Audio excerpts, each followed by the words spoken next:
Assalamualaikum warahmatullahi wabarakatuh.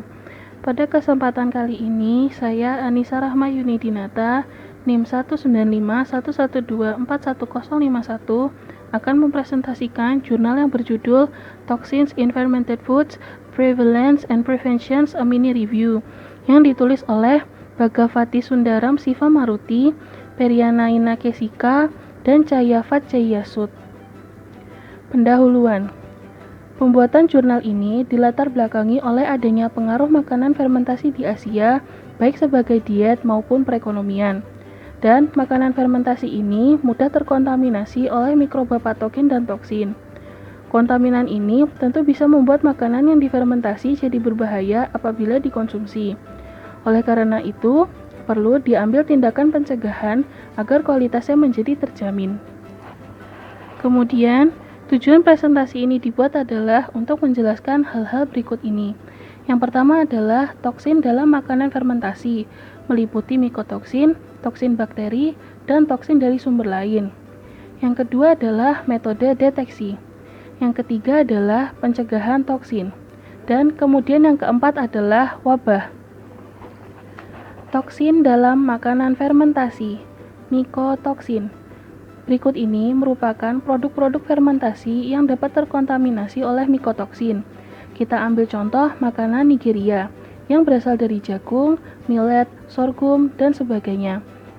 Hasil screening menyatakan sekitar 98% dari sampel mengandung okratoksin A dan lebih dari 74% sampel mengandung lebih dari 5 mikrogram toksin setiap kilogramnya. Hal ini membuat sampel dianggap tidak aman bagi kesehatan manusia. Namun, ada juga produk fermentasi yang walaupun terkontaminasi mikotoksin, masih dianggap aman untuk dikonsumsi. Misalnya, atieke, karena menurut hasil studi, atieke hanya mengandung 0,2 mikrogram okratoksin setiap kilogramnya. Toksin bakteri. Berikut ini merupakan contoh produk olahan fermentasi yang dapat terkontaminasi toksin bakteri. Namun, kita hanya mengambil salah satu contoh produk untuk dijelaskan. Misalnya, doenjang. Produk olahan ini berasal dari kedelai yang kemudian dibuat pasta.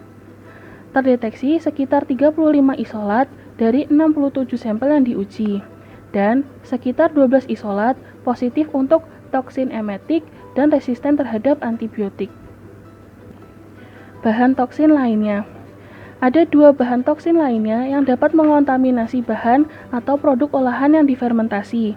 Yang pertama ialah amina biogenik, dan yang umumnya terdapat dalam makanan fermentasi adalah histamin, pustresin, tiramin, dan beta-fenilatilamin. Kemudian yang kedua adalah toksin dalam tanaman seperti glikosida sianogen yang terdapat dalam rebung bambu fermentasi. Ini merupakan tabel yang berisi rangkuman bahan dan produk olahan fermentasi pada slide-slide sebelumnya. Dapat dicermati, kolom pertama ini merupakan bahan atau nama produknya. Kemudian kolom yang kedua adalah senyawa toksin yang mengontaminasi.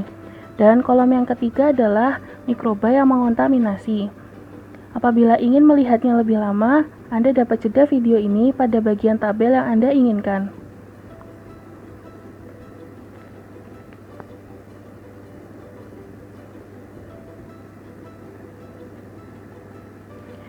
Metode deteksi.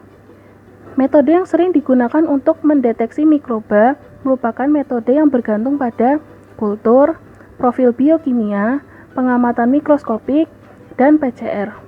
Misalnya, metode berbasis imunologi, deteksi berbasis PCR, dan praperawatan imunomagnetik berbasis titis dan teknik-teknik ELISA. Metode berbasis imunologi digunakan untuk mendeteksi toksin dalam makanan fermentasi.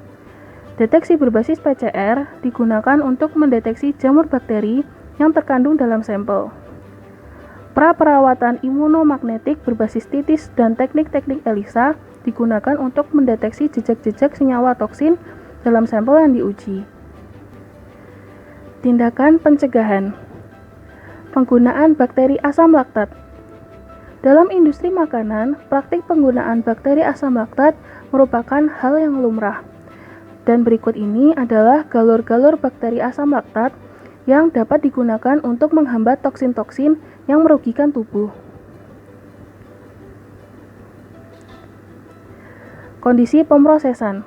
Kondisi pemrosesan yang kita ambil sebagai contoh adalah pada produk salami. Mengurangi konsentrasi Verotoxigenik E. coli dapat mengoptimalkan produksi salami. Ditambah lagi dengan penyesuaian suhu, pH, dan konsentrasi garam akan semakin meningkatkan keamanan mikrobiologi salami. Kemudian, perlakuan pasca pemrosesan seperti penyimpanan pada suhu tertentu juga dapat mengurangi konten Shiga toxigenik E. coli. Kondisi penyimpanan harus benar karena galur bakteri asam laktat tidak aktif selama kondisi penyimpanan dingin.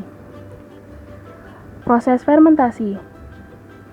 Penambahan ekstrak tanaman saat proses fermentasi dapat mengurangi mikroflora jamur. Kemudian, preparasi tradisional secara signifikan dapat mengurangi tambahan mikotoksin. Selain itu, penggunaan bakterisin juga dapat mencegah atau mengurangi formasi substansi toksik dan kontaminasi mikroba. Berikut ini merupakan tabel yang berisi tentang makanan fermentasi, kontaminan, metode pencegahan, dan hasilnya.